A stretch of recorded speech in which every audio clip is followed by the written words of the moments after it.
एक समय की बात है। एक महाज्ञानी बाबा जी हिमालय की पहाड़ियों में कहीं पर रहते थे।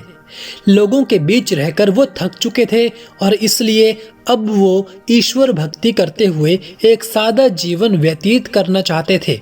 लेकिन उनकी प्रसिद्धि इतनी थी कि लोग बड़ी बड़ी पहाड़ियों, संकरे रास्तों, नदियों और झरनों को पार करके भी उनसे मिलना चाहते थे, क्योंकि लोगों का मानना था कि ये विद्वान उनकी हर एक समस्या का समाधान कर सकते हैं।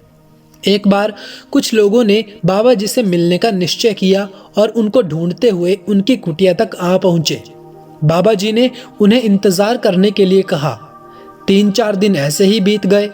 धीरे धीरे और भी कई सारे लोग वहां पर पहुंच गए। जब लोगों के लिए जगह कम पड़ने लगी तो बाबा जी बोले, आज मैं आप सभी के प्रश्नों का उत्तर दूंगा, पर आपको वचन देना होगा कि यहाँ से जाने के बाद आप किसी और से इस स्थान के बारे में बात नहीं करेंगे, ताकि आज के बाद मैं एकांत में रहकर अपनी तपस्या कर सकूं। चलिए अपनी अपनी समस्याओं को बताइए।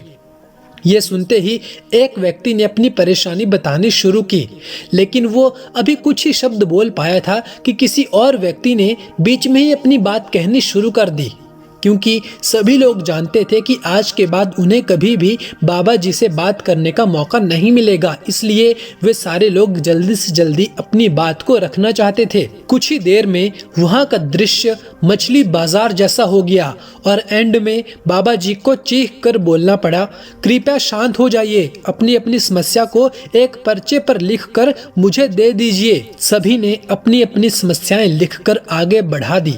बाबा जी ने सारे पर्चे लिए और उन्हें एक टोकरी में डालकर मिला दिया और बोले, इस टोकरी को एक दूसरे के पास कीजिए। हर व्यक्ति एक पर्ची उठाएगा और उसे पढ़ेगा। उसके बाद उसे डिसीजन लेना होगा कि क्या वो अपनी समस्या को इस समस्या से बदलना चाहता है।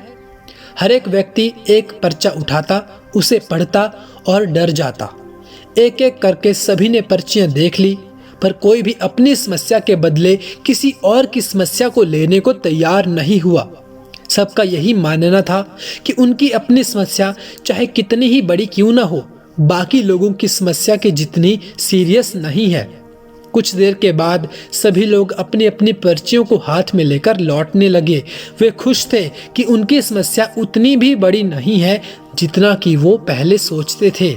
दोस्तों, इस कहानी से हमें सीखने को मिलता है कि देखिए, हम सभी के जीवन में कई प्रकार की समस्याएं हैं। हमें इस बात को एक्सेप्ट करना चाहिए कि लाइफ में छोटी बड़ी समस्याएं हमेशा ही रहेंगी। ऐसे में दुखी होकर केवल उसी के बारे में सोचने से अच्छा है कि हम अपना ध्यान उस समस्या को सॉल्व करने में लगाएं, उसके निवारण में लगाएं। और हमेशा याद रखें, ये जिंदगी बहुत ही कीमती लेकिन बहुत ही छोटी भी है। इसलिए हर समय केवल दुखी रहकर इसको व्यर्थ ना गवाएं और एक खुशहाल जीवन जीने का प्रयास करें।